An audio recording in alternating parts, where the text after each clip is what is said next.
You're watching the News Channel 15 Highlight Zone with Glenn Marini.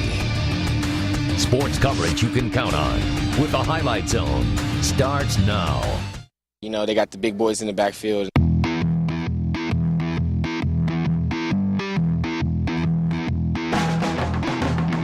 If we establish a run game, it's going to be hard to stop. We're really focusing on stopping the run. Most championship teams can run the ball very well. It's week 2 of the Highlight Zone. We can guarantee you more games, we can guarantee you more coverage, and we can guarantee absolutely no twerking.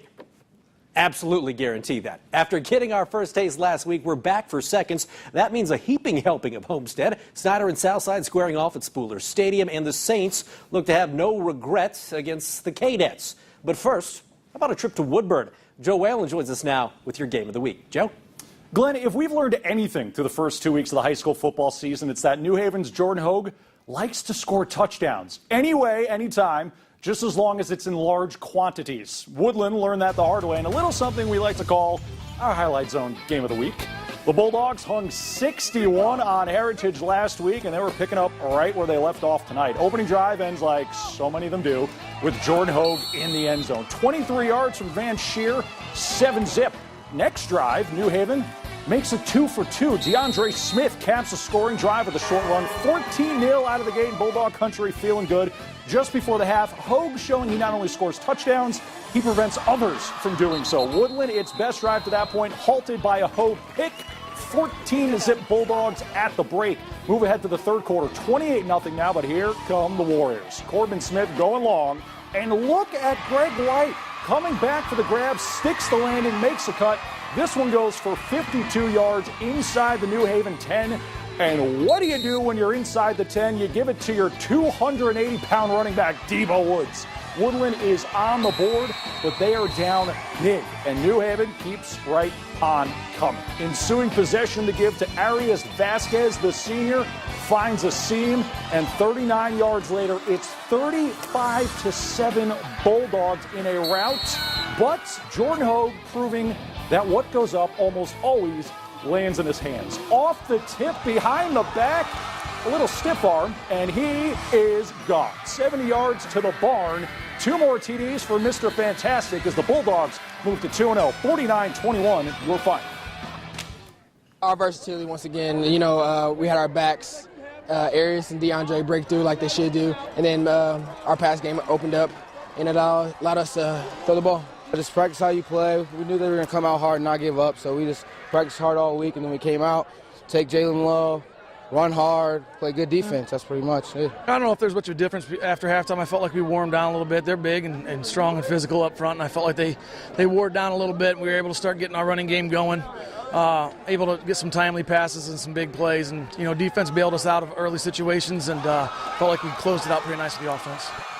New Haven opens NHC play at home against DeKalb, while Woodland begins their ACAC schedule at Heritage. But Glenn, from tonight's game, all anyone's talking about is that spectacular grab by Jordan Hogue. He was big. And, you know, he does, as we saw, a play on both sides of the football, so, you know, he might have the early lead for Area Player of the Year. Thanks a bunch, Joe. Let's move to the SAC now. Southside and Snyder, that's what it's all about right there. The victory bell, she is gorgeous. Second quarter, Snyder D, you know, they just keep bringing in players. No matter who they graduate, they know how to play defense. That swarm led by Raju Blackman, 24-6. Snyder in the second. Still in the second. South's D. Pretty good hand-eye coordination from Latrell Ware. The interception would make it 24-6 Snyder at the half. Coach Tippmann coaching his team up, and in the third, their first drive from the Panthers, Alec Roy. A 25-yard pickup later on the drive. Jabri Bramley rushes it in for the touchdown. Snyder rolls. They're now 2-0 in conference, 38-6 over South. The Battle of Zollner Stadium, Concordia and Bishop Dwenger. First quarter, you know what? Concordia's D stepping up. C.J. Morris with the interception. Take another look. Watch him focus on this one. The ball is tipped, then he one-hands it in.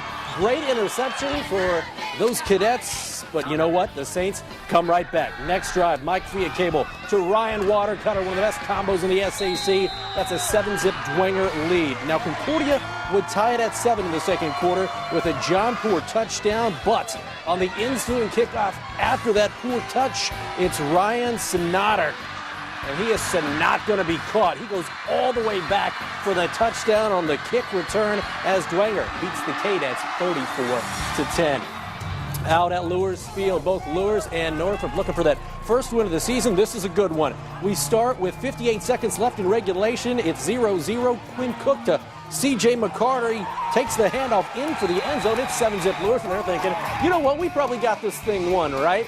Not so much. Less than 30 seconds to go in regulation. Northrop firing back. Mike Snyder to Terrence Collier, and Collier breaking tackles, making moves, and breaking hearts if you're a Lures fan.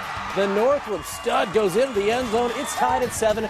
We go to overtime. In OT after a penalty, Snyder hits Tyon Woods with a diving catch in the back of the end zone. PAT good. Bruins up by 7. Knights turn. They get a chance. Cook to Brandon Thiele over the middle for the touchdown. 14-13, so they got a tie with the PAT, but oh! They could not handle the snap with Lures, and great win for Tim Martone and those Bruins as they beat Lures at Lures in overtime, 14-13. How about the Wayne Generals? Well, they put up 61 points last week in a win over Anderson. Tonight, taking on a tougher team in the Kokomo Wildcats. Generals up 27-13 as we start the second. Taylor Persons fumbles. Wayne's Dion Powers, he recovers it in the end zone. Same score. Less than a minute left in the third. Jalen Thomas to Dion Powers, and he moves through the defense, cutting up for a 26-yard score. 33-13. Generals at that point. And then in the fourth, how about Keon Powers with the short touchdown run? Wayne is 2-0. They're looking good this year. 39-13, your final. One of the favorites in the NHC, Carroll, on the road at Huntington North. The Chargers coming off a 55-zip win against Goshen. Chandler Boggs looking and finding Tyler Winklejohn. And, well, they'd move the football but have to settle for a field goal. It was 17-6, Carroll at the half. Second half, Huntington North defense trying to hold them, and, well, they get them in the backfield. You got to like that if you're a Vikings fan. Carroll would settle for a field goal again, and that would make it 20-6. Fast forward to the fourth quarter. Boggs hands it to Justin Tranquil, and Tranquil finds Winklejohn for the big gain right there. Then it's Drew Tranquil, the older of the two brothers, the senior who's verbal to Purdue. Great leaping touchdown as Carroll moves to 2-0, 41-6 with a win over Huntington North.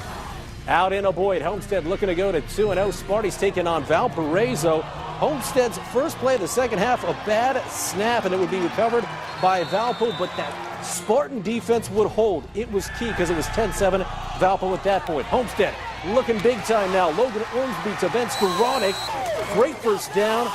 And then, how about Ormsby to Skowronek again? 126 yards and that touchdown to Skowronek, a big night. Homestead goes up 14-10, and that means 14 push-ups. How about Ormsby again? It's John Lark Ormsby. 319 yards passing, 3 touchdowns. Homestead moves to 2-0. The Sparties over Valpo, 21-10. East Noble ranked 7th in this week's 4A state poll. The Knights facing a Warsaw team that can pound it on the ground. After trading a few turnovers early, East Noble finds the end zone first. 4th and 17. Only a Luke Amstutz offense would go for it. Gray Fox from Bryce Wolf. Great catch to get it in the end zone, and it's 6-zip Knights. Second quarter, Warsaw gives the football right back, fumbling the snap. Jacob Brown is Johnny on the spot to pounce on it for East Noble. Knights take advantage. Another 4th down. They convert it. Brandon Mabel takes it to the stable. He breaks 4 tackles, and East Noble is 2-0. They win 49-14. Well, now's the time to guzzle some Gatorade on a hot Friday night because we are taking a break. But when we come back, we got plenty of football to get to. The battle for bragging rights in DeKalb County up for grabs as the Barons take on Garrett. We've got the Eel River rivalry. That was renewed in Columbia City, and Leo looks to take the sting out of the Angola Hornets. Don't forget about Busco either. We got them and much, much more coming up in The Zone. Yo, monkeys, it's me, DDP, and you're looking at the Highlight Zone on TV 15.